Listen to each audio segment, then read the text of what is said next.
Competitive examination में reasoning जो होता है वो खास करके CHSL हो, CGL हो, मल्टीटास्किंग स्टाफ हो, तो इस सब एग्जामिनेशन में खास करके 25 नंबर का रीजनिंग पूछा जाता है। तो 25 में दो तरह के टाइप के रीजनिंग होते हैं।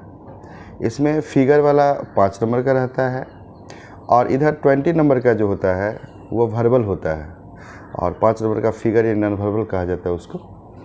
तो 20 + 5 का रेशियो होता है। अब गौर करना है कि आखिर 20 क्वेश्चंस का जो सिस्टमेटिक रहता है वो एक रहता है डायरेक्शन से रहता है, एक रैंकिंग से रहता है, एक ब्लड रिलेशन से रहता है, अल्फ़ाबेट से 7 से 8 क्वेश्चंस रहते हैं। उसके बाद मैथमेटिकल ऑपरेशन रहता है, सीरीज़ को सेट करना रहता है, सीरीज़ को फिल करना रहता है, लूप संख्या ज्ञात करना रहता है। उसके बाद जो है सो सेलरिन से क्वेश्चंस आते हैं, मैट्रिक्स से क्वेश्चंस आते हैं। तो बहुत सारे ऐसे चैप्टर हैं जो बहुत ही सिंपल ढंग से बच्चे टेक्निक इस्तेमाल करके बना सकते हैं।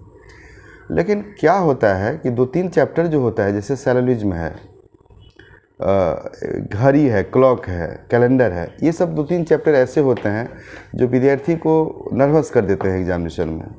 थोड़ा सा क्रिटिकल देता है, ट्विस्ट दे देता है, तो बच्चे को परेशानी होता है। ऐसा नहीं है, जनरल बच्चे 25 में 22-23 रीजनिंग उठा सकते हैं, लेकिन वो जो 1-2 गलत होता है उस पर बच्चे को ध्यान नहीं रहता है। अब जैसे क्लॉक है, क्लॉक में 3-4 टाइप के क्वेश्चंस आते हैं। यदि बच्चे को पूछ दिया जाए कि 8:10 में दर्पण में बना प्रतिबिंब से उसका रियल टाइम क्या होगा, ये इजी में भी बना सकते हैं। लेकिन वही 36 घड़ी दे दे तो वहाँ पर यदि 2:10 बज रहा हो तो उसका दर्पण में बज रहा हो तो उसका रियल टाइम क्या होगा, तो यहाँ पे कन्फ्यूजन होगा। 2 और 3 बजे के बीच घड़ी के दोनों सुई कितने डिग्री का कोण बनाएगी, तो सिंपल में बना लेंगे, थीटा 30 डिग्री इंटू घंटे माइनस मिनट बटे 5 + मिनट बटे 2 पर। लेकिन जब ये कहेगा कि 2 और 3 बजे के बीच घड़ी की सुई आपस में कब मिलेगी, विपरीत में कब मिलेगी, 30 डिग्री के एंगल में कब मिलेगी, तो बच्चे वहाँ कन्फ्यूज कर जाएंगे। तो ऐसे बहुत सारे क्वेश्चन घड़ी से भी रहते हैं। कैलेंडर से पूछा जाएगा, कैलेंडर से जैसे 15 अगस्त 1947 को कौन सा दिन था, 26 जनवरी 1950 जो हम लोग का गणतंत्र दिवस मतलब गणतंत्र हुआ था देश, तो उस दिन कौन सा दिन था, महात्मा गांधी दिन किस दिन पैदल लिए थे। ऐसे बहुत सारे क्वेश्चंस उठते हैं जो बच्चे वहाँ नर्वस हो जाते हैं। तो क्यों ना कैलेंडर पर, घड़ी पर, सेलरिज्म पर, पजल टेस्ट सब पर, इस सब पर यदि फोकस किया जाए तो बच्चे इजी वे में जो है सो रीजनिंग में 100 से 100% क्वेश्चन सॉल्व कर सकते हैं।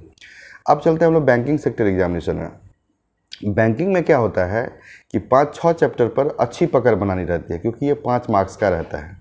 जैसे बैंकिंग के लिए यदि ग्रामीण बैंक का कोई बच्चे तैयारी करते हैं तो 40 नंबर का रीजनिंग होता है, जिसमें 5-6 क्वेश्चन जो होता है वह 5 मार्क्स का रहता है।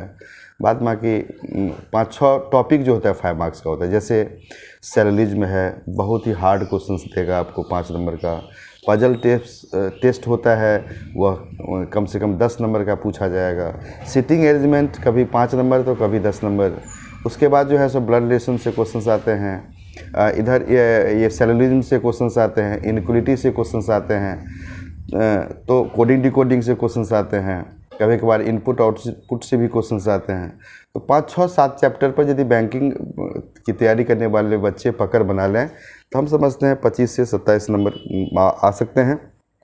ऑब्जेक्टिव में 10 नंबर का क्वेश्चन रहता है, जिसमें ये रहता है आपका रैंकिंग से क्वेश्चंस रहते हैं, डायरेक्शन से क्वेश्चंस रहते हैं।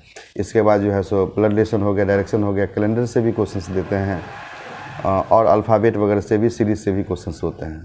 तो बच्चे रीजनिंग पर पकड़ बनाए तो हम समझते हैं कि CHSL या मल्टीटास्किंग सब में 25 नंबर का रीजनिंग हो जाएगा। मैथ्स में हम पहले ही बता दिए कि 25 में से 15 क्वेश्चन जो होता है वो डायरेक्ट आप हिट कीजिए। 25 में से यदि 15 क्वेश्चन आप हिट करते हो, जैसे मान के चलिए कि एक क्वेश्चन आता है, बराबर एग्जामिनेशन में आता है, मुर्गी और गाय के समूह में सिर की संख्या 48 है और पाँव की संख्या 140 है, बताना है कि मुर्गी कितना और गाय कितना। तो इसमें क्या करना है कि इस तरह के प्रश्न में बड़ा सिंपल में बन जाएगा। आपको पाँव की संख्या का आधा करके सिर घटा दो, तो 140 का आधा 70 होता है, 70 में से 48 गया तो 22 होता है। तो ये गाय की संख्या निकल जाएगा 22, और 48 में से 22 जाएगा तो 26, ये मुर्गी की संख्या निकल जाएगा। इसमें कभी भी कोई क्वेश्चन चेंज नहीं करता है। तो ऐसे बहुत सारे क्वेश्चंस होते हैं जो डायरेक्ट जो है सो मैथ्स में आ जाते हैं। इसलिए 25 में से 15 जो क्वेश्चंस होते हैं वह विद्यार्थी इजी वे में अटैक कर सकता है, डायरेक्ट आंसर डाल सकता है। इसके बाद जो 10 क्वेश्चन बचते हैं डाटा का और कुछ मैथमेटिकल रहता है, वो विद्यार्थी जो है सो आसानी से उसको जो है सो कैलकुलेट करके तो बना सकते हैं उसको। तो हमारा चैनल है MK मिश्रा कंपटीशन सेंटर, आप उस पर जा कर के चैनल को सब्सक्राइब कीजिए और इसी तरह से वीडियो देखते रहिए आप। मुझे विश्वास है कि यदि आप इसको रेगुलर प्रैक्टिस में रखिएगा तो मैथ्स पे पकड़ बहुत अच्छी हो जाएगी, ये मेरा विश्वास है। इसीलिए इस चैनल को बनाया गया है। बहुत सारे ऐसे गरीब बच्चे होते हैं या पैसे के अभाव में या किसी कारण से वह जो है सो सेंटर पर नहीं पहुंच पा रहे हैं, तो इसके लिए कोई दिक्कत नहीं है। आप चैनल देखिए। यदि चैनल के माध्यम से हम ये कहना चाहते हैं किसी भी तरह से आपको मैथ्स में प्रॉब्लम आता है तो आप ज़रूर हमसे संपर्क कीजिए, हम उस समस्या को दूर करेंगे या करने का प्रयास करेंगे। Best of luck.